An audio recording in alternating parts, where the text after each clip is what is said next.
¿De qué hablamos cuando discutimos el papel de la mujer en la participación y representación política? Hablamos de un largo camino que comenzó a recorrerse a inicios del siglo XX con el movimiento de las sufragistas, que reclamaban un solo derecho, uno básico, el derecho de las mujeres a votar. Matilde Hidalgo fue la primera mujer en votar en América Latina. En 1924, luego de argumentar que la Constitución ecuatoriana no tenía restricciones de género para ejercer la ciudadanía. En Colombia, las mujeres tuvieron que esperar 33 años para hacer el mismo recorrido a las urnas. 1.835.255 mujeres votaron en el plebiscito de 1957. Viéndolo en perspectiva, no ha pasado mucho tiempo, apenas 64 años. Es decir, muchas de nuestras abuelas y algunas de nuestras madres nacieron sin el derecho de poder votar, sin poder decidir, ni siquiera participar en los asuntos públicos.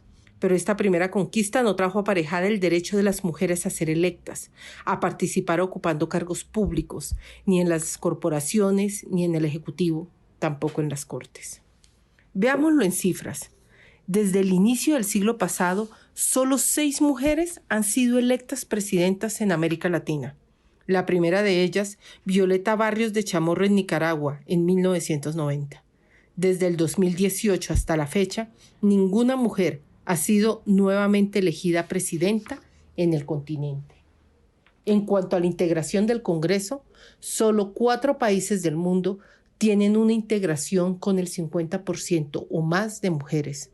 Estos son Ruanda, Cuba, Bolivia y Emiratos Árabes Unidos. En más del 70% del resto de los países, las mujeres no alcanzan siquiera el 30% de las curules. Por lo que hace a las Cortes, lo primero a señalar es que no es fácil encontrar información sobre su composición desde una perspectiva de género. De acuerdo al Observatorio de Igualdad de Género de la CEPAL, al 2018, solo en Cuba y Venezuela, el 50% más de las magistraturas eran ocupadas por mujeres. El promedio en América Latina, de acuerdo con esta misma medición, era apenas del 32%. En Colombia, Fanny González Franco, quien murió en la toma del Palacio de Justicia, fue la primera mujer nombrada magistrada de la Corte Suprema en 1984. Pasaron más de 10 años hasta que otra mujer ocupara una nueva magistratura. A finales del año pasado, solo el 32% de los cargos en las altas cortes eran ocupados por mujeres en Colombia. Sin duda, estas cifras muestran que aún hay muchos pendientes. Por ello, distintos países de la región han adoptado diferentes medidas para afrontarlos. Una de ellas, relacionada con garantizar el acceso de las mujeres a cargos públicos de alto nivel, como la Ley 581 del 2000 en Colombia, que exige que al menos el 30% de los altos cargos sean ocupados por mujeres. Otras están encaminadas a asegurar que los partidos incluyan en las listas de los órganos colegiados, como el Congreso, consejos y asambleas, un número mínimo de mujeres, llegando incluso a medidas para lograr una representación efectiva. Si bien el año pasado se aprobó en Colombia una reforma al Código Electoral que pasó de una cuota del 30% a garantizar la paridad, esto solo se aplica a las listas a la Cámara de Representantes, donde se eligen más de 5 curules. De ahí que 19 de los 32 departamentos son excluidos de esta obligación. Esta reforma está actualmente en revisión de la Corte Constitucional, que habrá de considerar que las excepciones a las acciones afirmativas han derivado en que desde la Constitución de 1991, en casi el 30% de los departamentos del país, jamás se ha elegido a una mujer. Todos estos avances no han estado exentos de debates que ponen de presente algunos dilemas. Vayamos a los dilemas. Se deben adoptar medidas que garanticen al menos el 50% de representación de las mujeres en todas las cortes y corporaciones públicas. La adopción de medidas que promueven la participación de las mujeres van en contra de la meritocracia en la elección de quienes nos representan. Deben ser transitorias las medidas de acción afirmativa que promueven la participación de las mujeres en espacios de representación política.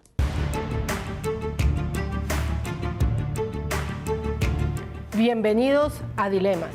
El programa de hoy es acerca de mujer, poder y política. Los invitamos a participar con los hashtags #dilemas, #Mesa Capital e indiscutiblemente, #No Sin Mujeres. Hoy tenemos un panel de lujo. Para mí es todo un honor presentar a María Noel Baeza, uruguaya, quien es actualmente directora regional para las Américas y el Caribe de ONU Mujeres. Es doctora en Derecho y Ciencias Políticas de la Universidad de la República de Uruguay y magíster en Políticas Públicas de la Universidad Johns Hopkins en Washington. Asimismo, trabajó como directora de la División de Programas en la sede de las Naciones Unidas de Mujeres en Nueva York y fue además representante alterna del Uruguay ante la Junta de Gobernadores del Banco Mundial. Doctora Baeza, buenas noches. Es todo un honor para nosotros y para quienes la estamos viendo poder contar con su presencia. Muchísimas gracias por la invitación. Es un gran placer para mí estar con ustedes.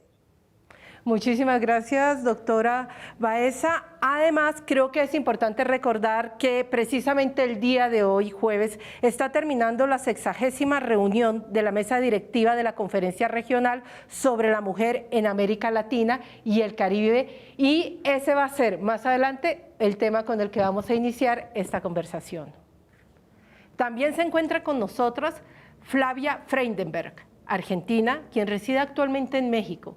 Es una reconocida politóloga, periodista e investigadora de las elecciones de partidos y sistemas de partidos, de reformas electorales e instituciones informales. Gran parte de su trabajo se orienta al estudio de los obstáculos que enfrentan las mujeres cuando quieren hacer política, así como analizar la representación política en América Latina. Flavia es doctora en Ciencia Política y máster en Estudios Latinoamericanos por la Universidad de Salamanca. Actualmente es coordinadora del Observatorio de Reformas en América Latina del Instituto de Investigaciones Jurídicas de la UNAM y la Organización de Estados Americanos, OEA.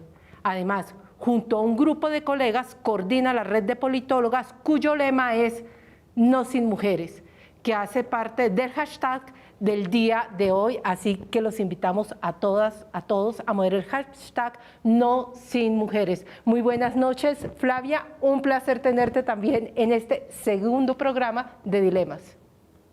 Qué placer, querida Alejandra, por estar aquí, poder acompañarte a ti, a María y a Juana, y espero que podamos compartir algunas ideas que nos ayuden a pensar entre todas y cómo democratizar más América Latina.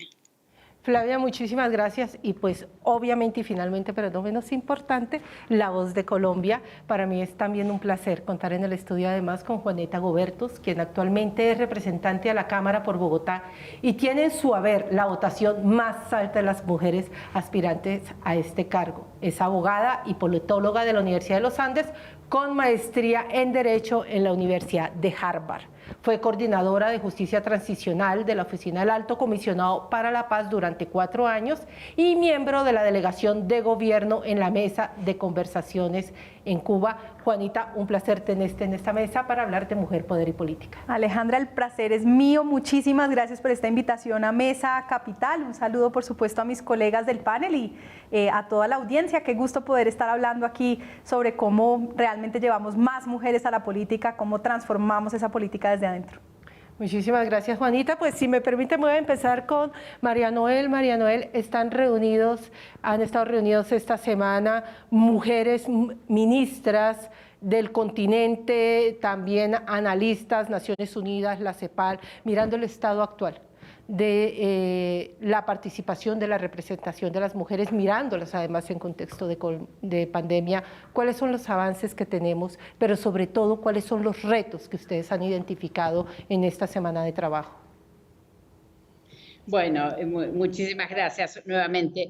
Primero que nada decirles que este año nuestra reunión global de la Comisión del Estatus Jurídico de la Mujer va a tener como tema principal justamente la participación de la mujer en los espacios públicos. Todavía tenemos un debe grande. Y quisiera dar 3 datos de la región. El primero es que todavía el 69% de los parlamentos está integrado por hombres. El 71% de los gabinetes ministeriales está integrado por hombres. El 68% de las Cortes Supremas de Justicia está integrado por hombres. Y peor de todo es que el 85% de los alcaldes de nuestra región son hombres. Ahí tenemos números que no nos llevan a la paridad. Y nosotros desde ONU Mujeres estamos promoviendo la paridad democrática. La calidad de la democracia de nuestra región solo va a mejorar si se le da igualdad de oportunidades a las mujeres para participar. Ahora tú me decías, ¿cuáles son los obstáculos? Te diría que básicamente son tres. El primero es el déficit de tiempo que tenemos las mujeres, porque hacemos 3.5 veces más trabajo no remunerado que los hombres. Entonces no tenemos tiempo libre porque tenemos que ocuparnos de nuestros hijos, de nuestro hogar, de nuestros adultos mayores, de nuestros discapacitados, y no hay una corresponsabilidad de los hombres para ello. Por eso nosotros estamos promoviendo la reducción, la redistribución y el reconocimiento del trabajo no remunerado a través de la creación de sistemas nacionales de cuidado que le permitan a la mujer tener tiempo para participar en la política. El segundo tema, para mí fundamental, es la violencia contra las mujeres.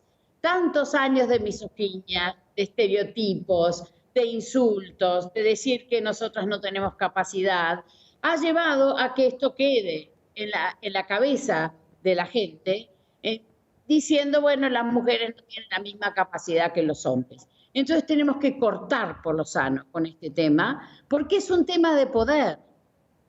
Cuanto más hombres estén en la política, más hombres van a permanecer en la política.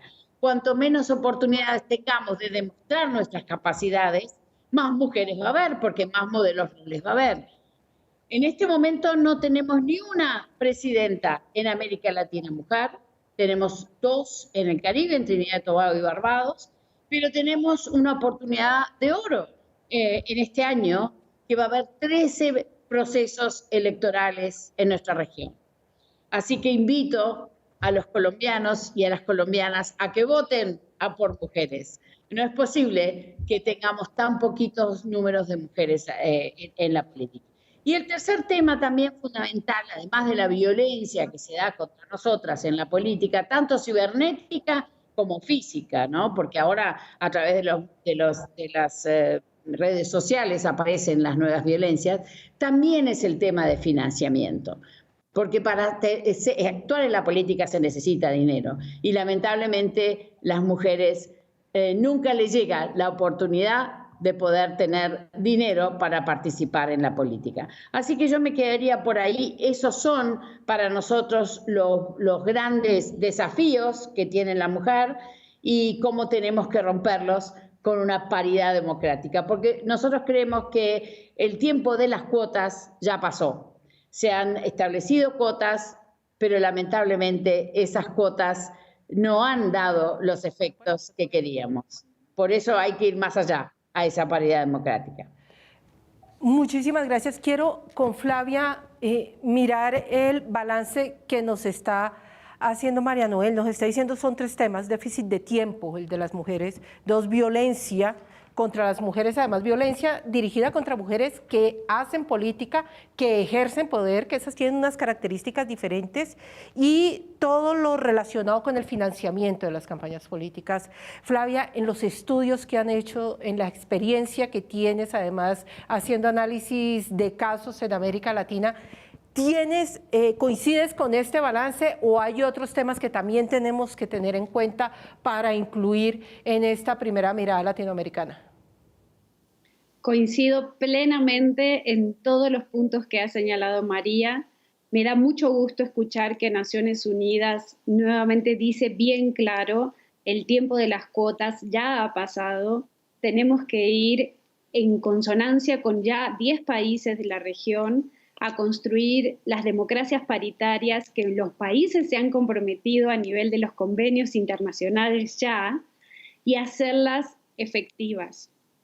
El segundo punto sobre el que coincido y me parece muy importante llamar la atención en el caso de América Latina es que, como bien dice María, cada vez que aumentamos la expansión de derechos, que mejoramos la capacidad de exigencia de los estados respecto al registro de candidaturas y hace que más mujeres accedan como candidatas a las posibilidades de ser electas, lo que nos encontramos son más resistencias, más obstáculos, más dificultades, más violencia.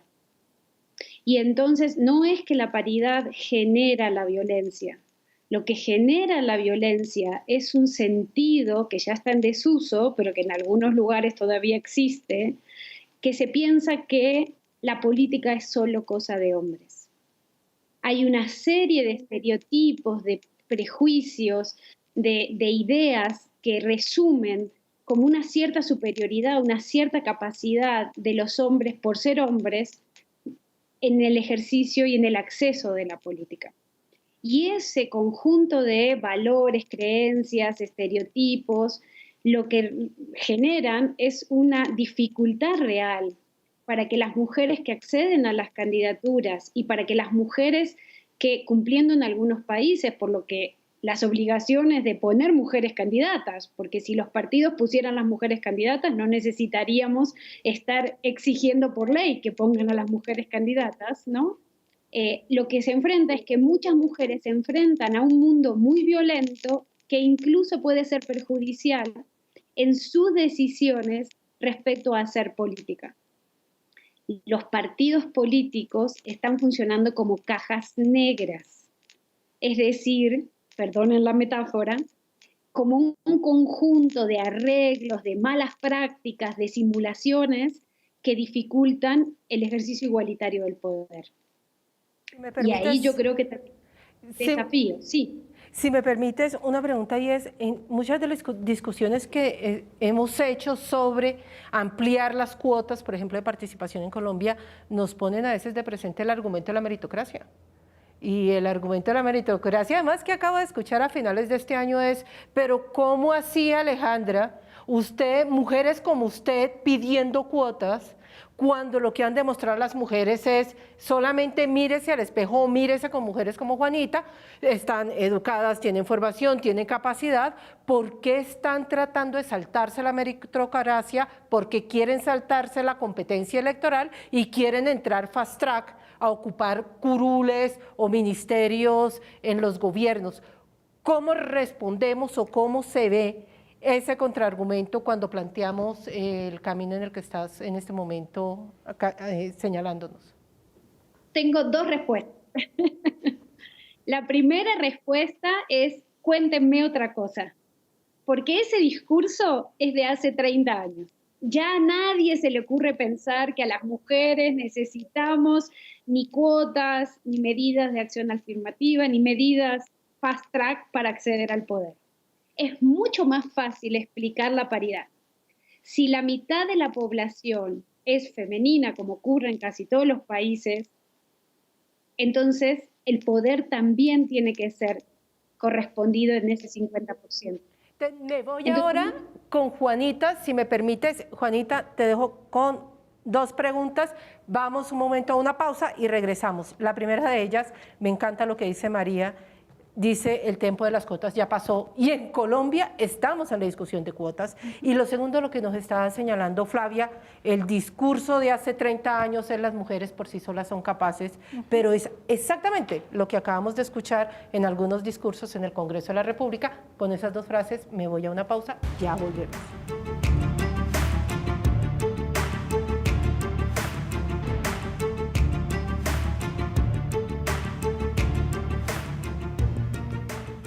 Volvemos a dilemas. Juanita, ¿estamos entonces en una discusión de hace 30 años en Colombia? Pues en gran medida sí, Alejandra.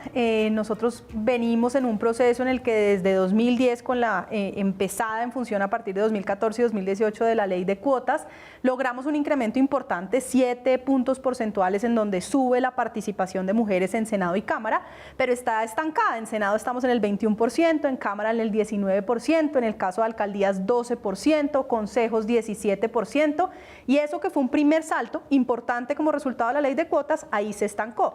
¿Cuál es la conversación en Colombia? El año pasado, en el marco de la reforma al Código Electoral en Colombia, pero también de una reforma política, volvimos a insistir en la importancia, justamente como dicen María y Flavia, de que esto ya era una discusión del pasado y que teníamos que pasar a paridad.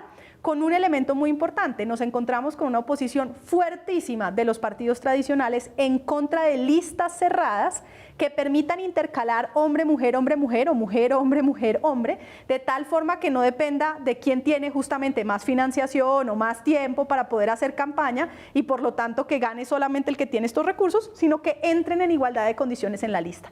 Esa discusión en Colombia sobre listas cerradas está bloqueada. Lo único que logramos hasta el momento fue pasar a 50%, que es importante, pero en lista abierta. Lo que quiere decir que las características de desigualdad que identificó María van a seguir jugando en nuestras elecciones el próximo año.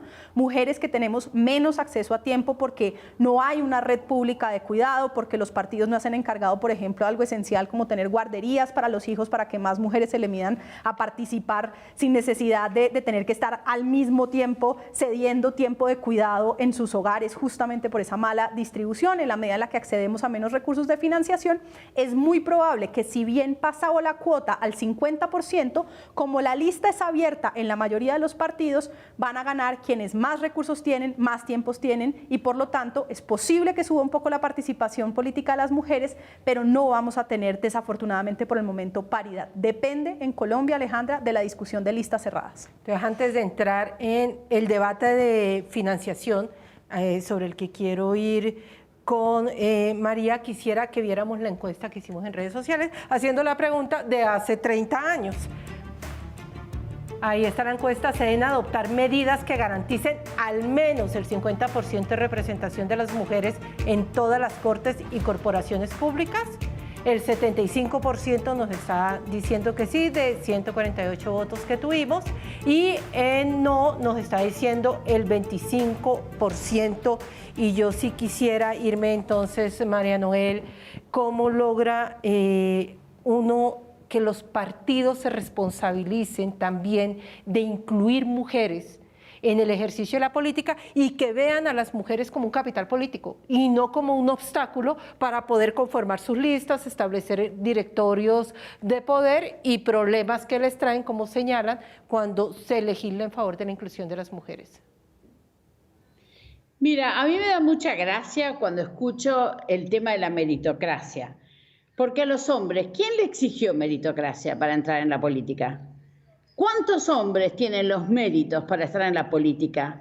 ¿Cuántos hombres han tenido estudios superiores? Como las mujeres en Colombia, 57% de quienes salen de las universidades en Colombia son mujeres. Si hablamos de meritocracia, las mujeres están mucho mejor preparadas. El tema es ese, ¿no? El miedo y el ataque viene por la experiencia política. ¿Y qué es experiencia política? Perdón, hay 3 cosas importantes que debemos recordar. La democracia es representativa. Eso es lo que decretamos en nuestra región. Y eso incluye una legitimidad democrática. Por ende, la democracia debe representar a todos los grupos de la sociedad. Y las mujeres somos la mitad de la población. Ese es el argumento principal a la democracia paritaria. Es de justicia que las mujeres estén representadas de forma paritaria en los espacios de decisión política, en todos los poderes del Estado, así como en los partidos políticos y en las organizaciones sociales, en todos los niveles, estadual, subnacional y local. Esto es muy claro, si no la democracia no es representativa, no tiene legitimidad. Si tenemos parlamentos que solo tienen un 20% de mujeres, le falta una pata a esa mesa, ¿no? Por eso es que estamos hablando de un proyecto político de paridad democrática. Y la legitimidad del sistema no solo deriva de la presencia física de las mujeres en estos espacios, sino de las oportunidades efectivas que tengan las mujeres de ser electas. Por eso el tema de las listas cerradas y abiertas, ¿no? Pero hay otro tema que es muy importante destacar. La experiencia mundial ha demostrado que la presencia y la participación de mujeres en espacios donde se decide la agenda política ha contribuido a que se incorporen temas que tradicionalmente son olvidados por los señores. Por ejemplo, custodia parental, violencia contra las mujeres, salud sexual y reproductiva, medidas para generar empleo para las mujeres y para la autonomía de las mujeres, seguridad de las mujeres en los espacios públicos, en el transporte público, educación, gestión del agua. O casualidad, estas agendas son olvidadas cuando no participan las mujeres. Y por último, quiero destacar un tema, el efecto multiplicador para empoderar a más mujeres. Si no, vamos a demorar 100, 120 años para llegar a que más mujeres participen en la política. En la medida que las niñas y las jóvenes vean que mujeres de nuestra edad viejita ya, ¿no? Hablo por mí, participan en política y hablan, van a decir, ay, mira, es un modelo rol. Me gustaría, bueno, ustedes tienen una vicepresidenta mujer por primera vez, que es una mujer estupenda. Marta Lucía es maravillosa. O sea, ella ya ha generado ser un modelo rol. Yo tengo una amiga alemana que tiene un hijo de 17 años, que un día estaba mirando televisión en las últimas elecciones y le preguntó a la madre, mamá, ¿los hombres pueden actuar en política en Alemania? Porque nació y vivió solo con la señora Merkel. Entonces, es un tema de modelo rol también. Y esperemos que existan más modelos roles en la política que tengan ese efecto multiplicador, ¿no? María Noel, creo que casi que la misma pregunta que hiciste este chico me la hice yo como a los 15 años, porque las que yo veía en política era la Dama de Hierro, Indira Gandhi, hablábamos además de la Madre Teresa de Calcuta, y eran las que veía en los noticieros. Creo que fue en la universidad que me enteré que las mujeres no tenían los mismos mecanismos de acceso y que había desigualdad en ese acceso, no solamente en la representación política, sino también en los escenarios de decisiones, así fueran económicos. Y en esos escenarios de decisiones, Flavia, el tema de la financiación dentro de las organizaciones políticas y la democracia interna de los partidos juega. ¿Qué tanto juega, qué tanto impactan esos dos aspectos en que las mujeres puedan ingresar al debate de la toma de decisiones? Efectivamente, Ale, es muy difícil para las mujeres acceder al financiamiento en igualdad de condiciones que los hombres. Los partidos latinoamericanos están generizados, reproducen constantemente desigualdades cuando toman decisiones, cuando distribuyen el poder en las candidaturas, pero también cuando lo distribuyen en los órganos de decisión dentro de los partidos. Nosotros, desde el Observatorio de Reformas Políticas de América Latina, que yo estoy coordinando en este momento, con mi grupo de investigación, exploramos 123 organizaciones de partidos en toda América Latina y encontramos que solo 19 tienen liderazgos femeninos en su principal cargo de decisión, es decir, la presidencia del partido o la secretaría general del partido. Esto es un déficit sustantivo porque esto que hablaba del modelo rol, María, en los partidos latinoamericanos no se encuentra. Eso no quiere decir que no haya liderazgos de mujeres distribuidos en diferentes fuentes, pero en las organizaciones, en los partidos políticos como organización, el déficit es sustantivo. Y cuando se distribuyen los recursos públicos, porque en muchos países los partidos reciben dinero público para hacer campaña o para actividades permanentes para su funcionamiento interno, lo que nos encontramos es que no hay información transparente respecto a cuáles son los criterios de distribución de esos recursos, ni hay medidas suficientes de acción afirmativa como para que las mujeres accedan a esos recursos. Es verdad que hay países que destinan porcentajes para capacitación femenina o para acceder a los medios de comunicación, como en el caso brasileño. Pero lo más extendido, lo que uno más encuentra, es que los partidos políticos funcionan como cajas negras. Juanita, los partidos políticos funcionan como cajas negras, eso lo hemos visto además en los recursos que se entregan desde la autoridad electoral para el funcionamiento de los partidos políticos, donde una cuota tiene que ver, se entrega en recursos de acuerdo al éxito de las mujeres y de la participación de las mujeres en nuestros partidos políticos. Esa información no la conocen las mayorías de las secretarías de mujeres. Tiene toda la razón Flavia cuando señala, no son muchas las presidentas de los partidos políticos en Colombia. En este momento se me viene a la cabeza la presidenta del partido de la U, Dilia Francisca, si no estoy mal. Mira también ha tenido, desde los partidos que ha tenido presidencia en partido político. Nosotros tenemos una agenda política de inclusión de las mujeres. ¿Viste eso en el Congreso? ¿Los partidos políticos tienen una agenda o lo que tienen es la obligación de cumplir una reglamentación que adoptan a regañadientes? Es todavía muy incipiente, Alejandra. Hemos logrado conformar una bancada de mujeres entre distintos partidos y eso yo creo que es esperanzador porque estamos varias mujeres en la izquierda, la centroizquierda, que logramos aliarnos con mujeres del Partido Conservador o incluso del Partido Centro Democrático para sacar adelante ciertas reformas, pero es más una agenda de mujeres en el Congreso, insistiendo en que somos todavía una minoría, que una agenda partidista. Y doy algunos ejemplos de cosas en las cuales vamos trabajando hacia ese lugar. Uno, por ejemplo, tiene que ver con licencia parental compartida. Extender la licencia de paternidad, que hoy en Colombia es una licencia todavía corta, de tan solo 10 días, pasar a una licencia de 8 semanas y lograr que de las 18 semanas de la madre haya 6 semanas que por mutuo acuerdo puedan ser compartidas. Justamente la lógica de, como decían María Noé y Flavia, repartir el tiempo de cuidado para garantizar que las mujeres podemos participar de mejor manera, no solo en política, sino en el mercado laboral.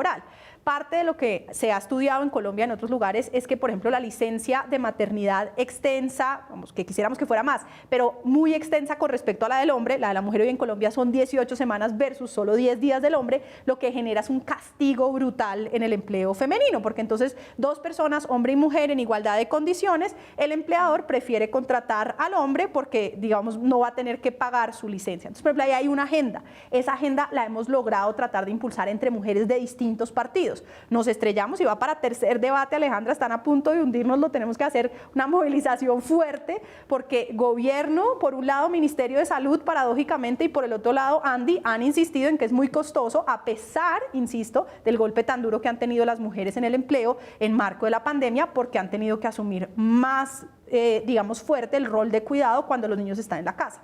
Otro ejemplo, liderado por Adriana Magali Matiz, Partido Conservador, una mujer del Tolima muy valiosa, podemos tener diferencias en temas, pero por ejemplo en temas de género y de equidad nos unimos, un proyecto de darle más peso, como decías Alejandra, a los partidos que tienen mayores mujeres, un porcentaje más alto de mujeres en sus bancadas, ya no solamente por presentar, sino por elegirlas, lo cual genera incentivos a que sí financien, a que no metan mujeres de relleno en las listas, sino que sí las apoyen, porque si logran elegir más mujeres van a recibir más recursos. Ese proyecto también está en curso, lo hemos impulsado, pero nos encontramos, Alejandra y colegas, con unas, o sea, el Congreso todavía uno oye en esta discusión de paridad hombres que dicen, señores, no se les olvide que si aprobamos esta ley en 2 años, lo decían hace medio, en 2 años aquí la mitad van a ser mujeres, y lo decían como en alerta, como, ¿no?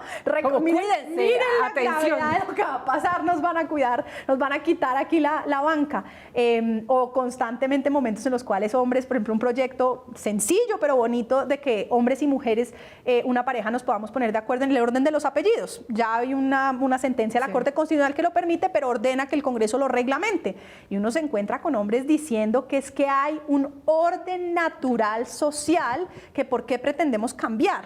Estos no son inventos, son debates que hoy, en pleno siglo XXI, da el Congreso de la República de Colombia, lo cual implica que claro que necesitamos mucho más mujeres en política, claro que tenemos que avanzar en estas discusiones, porque por supuesto es un reflejo de la sociedad que todavía tiene anquilosado unos machismos muy fuertes. Para cerrar, solamente lo dejo una respuesta muy rápida porque tengo que ir 2 minutos, en 2 minutos a una pausa y entramos nuevamente ya profundizando y empezaría con María Noel profundizando este tema. María Noel, muy rápido, deben ser transitorias las medidas de acción afirmativa que promueven la participación de la mujer. ¿Cuándo deberíamos decir ya no se deben buscar más medidas de acción afirmativa, tenemos igual acceso? ¿Qué es ese semáforo amarillo que nos dice ya hemos logrado avanzar? Mira, a mí me encantaban las cuotas antes, porque es lo único que permitía que las mujeres pasaran, ¿no? Pero como te digo, ya pasó el tiempo de las cuotas. Además, tenemos solo 10 años para llegar a la igualdad. No te olvides de los Objetivos de Desarrollo Sustentable.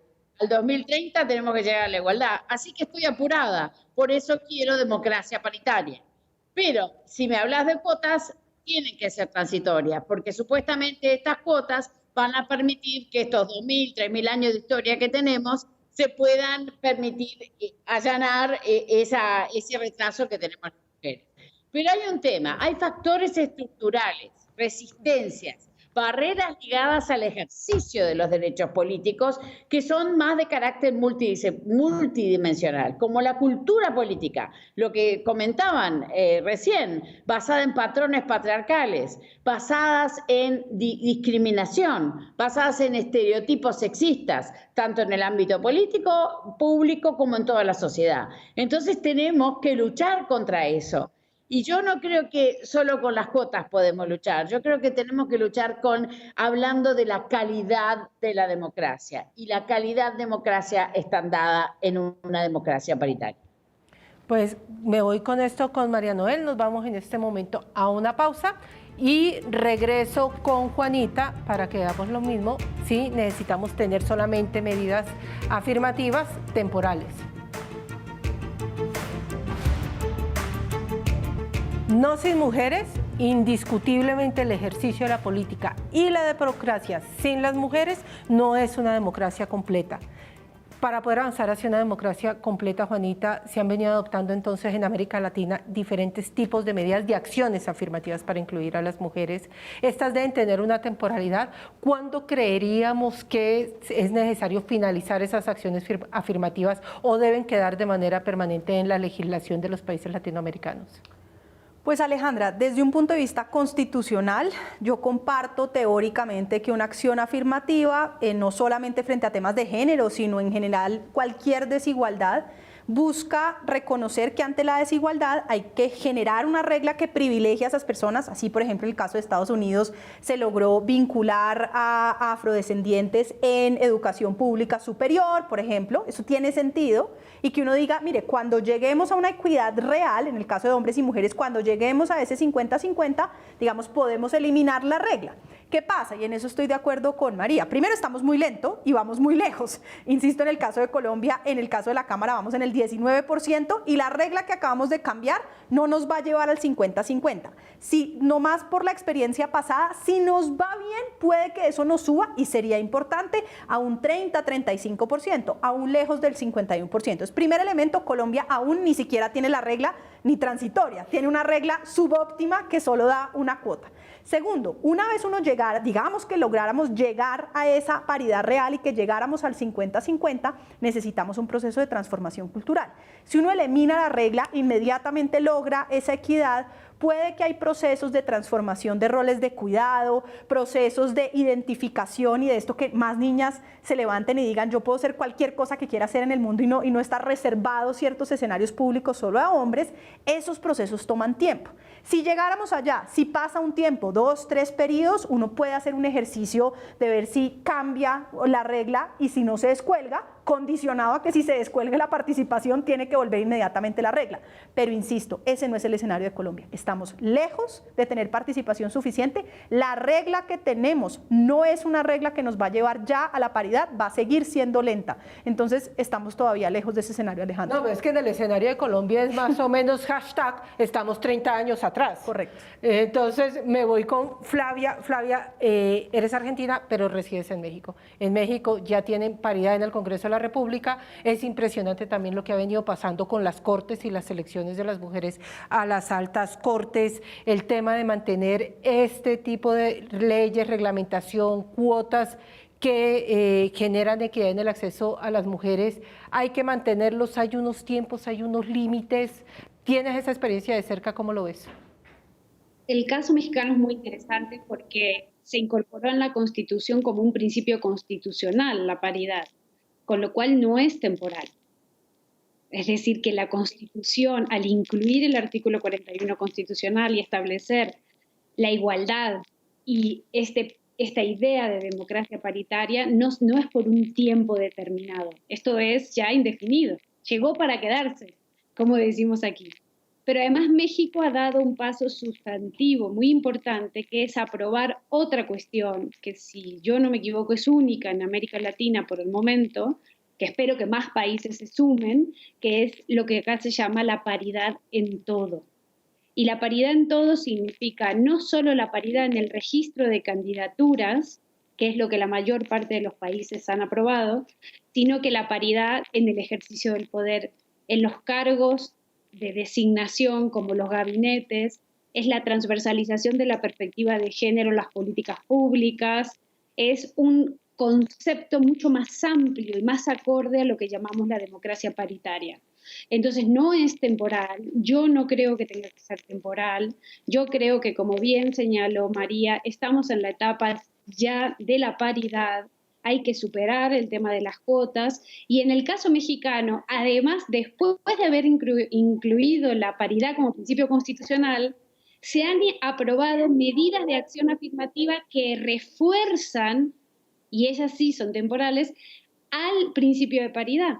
Entonces, me parece muy interesante tener 3 elementos en mente, Alejandra y queridas colegas del panel. Necesitamos voluntad, necesitamos un movimiento de mujeres bien fuerte y bien articulado, muy diverso, muy articulado en redes, que pueda estar exigiendo constantemente el cumplimiento de estos principios. Y aquí en México funcionó muy bien el papel de las autoridades electorales como articuladoras en el sentido de exigir la aprobación de lo que decían las normas. Entonces yo creo que esta combinación, esta fórmula exitosa entre, yo les suelo llamar Rottweilers y Bulldogs, ¿no? Como gente que está constantemente monitoreando que se apruebe lo que dicen las leyes, junto a un sentido común nuevo, ¿no? Que significa que no hay un orden divino en donde las mujeres están destinadas a cuidar y los hombres están destinados a gobernar. Eso ya no va, eso no es cierto. Y una opinión pública muy activa respecto a hasta aquí llegamos, no toleramos más este tipo de comportamientos misóginos, violencia política, exclusión, discriminación. Esa combinación de elementos me parece que es clave en la construcción de las democracias paritarias que nos merecemos. Ay, gracias por ponerme el tema, porque con este ya vamos concluyendo, y es, María Noel, el tema de la violencia contra las mujeres que tienen ejercicio de la política, es decir, que son lideresas. ¿Cuál es el balance que se hace en América Latina? ¿Cómo nos estamos aproximando a ese concepto? Porque imagínense el concepto tan fuerte del que estamos hablando. Son mujeres empoderadas, son mujeres lideresas, son mujeres que tienen vocación de poder, son mujeres que participan en la toma de decisiones de sus comunidades o a nivel nacional. Y hablamos de violencia contra estas mujeres, violencia política contra estas mujeres. ¿Qué significa ese concepto? ¿De qué estamos hablando y cómo nos aproximamos a ese tema? Bueno, justamente lo que hay que avanzar es en las definiciones, ¿no? Porque una cosa es lo que considera una mujer un acto de violencia cibernética, y otra cosa es el hombre, que le parece normal atacar a una mujer en su cuerpo, cómo está vestida o los gestos que hace, que lo considera algo normal, ¿no? Y nosotras no, eso es un tema de violencia. Hay una percepción, por eso tenemos que llegar a definiciones comunes en la región, y eso es lo que estamos tratando de hacer. La única ley en este momento, la única normativa vigente es la ley de Bolivia, que ataca el tema de la violencia contra la mujer, pero todavía no hay justicia electoral que lo resuelva. Y ese es un tema, no es solamente la ley, sino una justicia electoral que lo resuelva puntualmente, en tiempo y forma, porque no te olvides que los temas de violencia contra la mujer en la política tienen que ser resueltos durante el proceso electoral, como cualquier otro tema de justicia electoral. Por ende, estamos lejos de eso, pero ya se está hablando, estamos tratando de llegar a protocolos para que todos los países tengan referencias legislativas, avanzar en ese mapeo, en esa visibilización, trabajando con partidos políticos, con gobiernos locales, con parlamentarios, etcétera. Pero también tenemos, y no te olvides, un mayor riesgo con ciertas víctimas de violencia, como son las defensoras de los derechos humanos, como son las mujeres indígenas, como son las mujeres jóvenes afrodescendientes y las mujeres que tienen identidad y orientación sexual distinta. Por eso tenemos que ver a la mujer en toda su diversidad, porque ellas sufren mucho más violencia que las mujeres, digamos, que no lo somos, ¿no? Entonces ahí tenemos un tema que cuando se trata la violencia tiene que tomar en cuenta todas estas interseccionales. Juanita, vamos a elecciones. Ya el próximo año tenemos elecciones. El tema de violencia contra las mujeres que hacen política, contra las mujeres lideresas, es un tema que también apenas nos estamos aproximando en Colombia. Siempre vemos el tema de la violencia física, pero no vemos el otro tema de violencia simbólica, violencia financiera, todo lo que pasa entre las organizaciones políticas. Esa discusión se ha puesto en el Congreso de la República. Hay posibilidad de avanzar en establecer mecanismos que generen algún tipo de sanción a los partidos que permitan la violencia contra las mujeres en los procesos electorales, en el ejercicio de su vida política? Pues Alejandra, no se ha aprobado una norma que tenga capacidad real de frenar este fenómeno. Discutimos recientemente el año pasado en el Código Electoral un artículo que buscaba tratar de establecer ciertas reglas que lucharan contra la violencia contra la mujer en redes sociales, por ejemplo Facebook, pero nos encontramos con uno de los dilemas que no solamente está relacionado con violencia política contra las mujeres, sino esa tensión entre libertad de expresión, no prevenir cualquier tipo de medida de censura, pero del otro lado violencia en redes sociales, en donde está el límite entre la censura y regular un clima de, digamos, de liberación democrática, respetuosa, que sí sea constructivo. Y yo creo que ahí hay todavía mucho que la academia tiene que contribuir a tratar de precisar esos criterios. Esta junta que se creó en Facebook, donde tiene participación una colombiana, Catalina Botero, justamente busca tratar de enumerar esas reglas, porque no es admisible que por vía de la libertad de expresión cualquier violencia sea permitida, pero tampoco el riesgo de empezar a generar censura por vía de quién decide que es admisible o no. Dicho eso, recientemente una colombiana socióloga, Olga Lucía González, publicaba el catálogo, Alejandra, yo creo muy potente, del tipo de violencias en redes sociales distintas frente a mujeres, que creo que es interesante porque eso muestra que no hay solamente una particularidad de la agresividad de redes sociales en general, sino sí hay unos elementos frente a mujeres. Primero, típicamente una burla a la edad, ¿no? O porque es una vieja, una cucha, o porque es que yo tengo una camiseta con la que voy a veces a congreso que dice no soy una niña. No puedo entablar una discusión en la que lo primero que digan es no, mi niña, o no, mi amor, porque inmediatamente estamos hablando es de si debe haber o no listas cerradas. Yo estoy feliz con que la gente más cercana me diga mi amor, pero es muy distinto ese escenario, o aspecto físico, etcétera. Juanita, si me permites, porque ya vamos cerrando, yo voy con Flavia. Flavia puso ese tema en América Latina y puso el tema y lo vi poniéndolo en la red, además de mujeres politólogas, el tema de violencia. ¿Qué han encontrado en común? ¿Qué has encontrado? Estamos ya terminando el programa, te agradecería corto, ¿qué rasgos en común en América Latina has encontrado frente a la violencia contra las mujeres que ejercen liderazgo, que hacen política? Es igual en todos lados. Yo lo resumo en esta idea de que se creen que las mujeres no estamos capacitadas, que nacimos para cuidar y que los hombres nacieron para gobernar. Hay constantemente diferentes manifestaciones que expresan que no soportan a mujeres empoderadas, líderes con capacidad y que les cuestionen el poder. Entonces, es en todos lados igual. En Colombia, en México. México acaba de regular la violencia política en razón de género, se ha avanzado sustantivamente, se ha conceptualizado, se ha tipificado, estamos trabajando muchísimo de la mano de la justicia electoral para intentar erradicarla. Pero yo creo que hay un problema cultural, y el problema cultural es que creen que nosotras nacimos para ser serviles y ser sumisas. y nos ven como unas intrusas, cuando en realidad la democracia debería ser mitad para unos y mitad para otros. Pues muchísimas gracias. Yo me voy con unas recomendaciones. Si las tienen, por favor. Recomendación para seguir generando masa crítica sobre este tema tan importante. Aunque no lo crean, me fue muy difícil encontrar en Colombia estudios sobre paridad en las Cortes, sobre enfoque de género en las Cortes. Les recomiendo un documento de la Comisión Colombiana de Juristas, lo van a ver en nuestras redes sociales, se llama Paridad y enfoque de género en las Cortes, otro pendiente de la justicia colombiana, de la Comisión Colombiana de Juristas.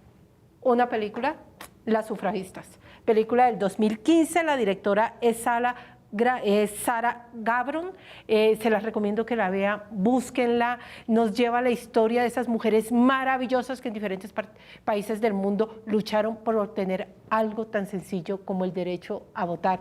¿Tu recomendación, Juanita? Alejandra, el libro de Gloria Esquivel, Dinamita, sobre mujeres rebeldes en Colombia, bellísimamente ilustrado. Flavia. Una película, El orden divino, sobre el movimiento sufragista suizo de Petra Wendel, fantástica. María. Yo quiero recordar una frase que dijo Michelle Bachelet cuando era presidenta. Si una mujer entra en la política, cambia la mujer. Si muchas mujeres entran a la política, cambia la política. Muchas gracias. No, pues a todos ustedes muchísimas gracias. Nos debemos un programa que tiene que ver sobre la violencia de las mujeres que tienen liderazgos. No se les olvide, el próximo 25 de abril son las elecciones de las juntas de acción comunal a nivel nacional. Esas son las elecciones más grandes que se hacen en este país. Se van a elegir 323.000 dignatarios, 21.000 corresponden a Bogotá. Tenemos un total de 7,5 millones de comunales, de los cuales 3,200,000 son mujeres más jóvenes en las juntas de acción comunal. Cualquier anomalía, irregularidad electoral, por favor nos dicen en www.pilasconelvoto.com. Y me voy con la pregunta del dilema de la próxima semana, y ¿es posible acabar con la corrupción? ¿Ustedes qué piensan? ¿Que sí? ¿Que no? Corrupción la próxima semana. Muchísimas gracias. Pueden encontrarnos en Facebook, pueden encontrarnos en Twitter y las recomendaciones de nuestras invitadas en todas nuestras redes sociales. Estamos en Dilemas, numeral Mesa Capital y obviamente numeral No Sin Mujeres. Muchísimas gracias. Los esperamos el próximo jueves a las 8 de la noche.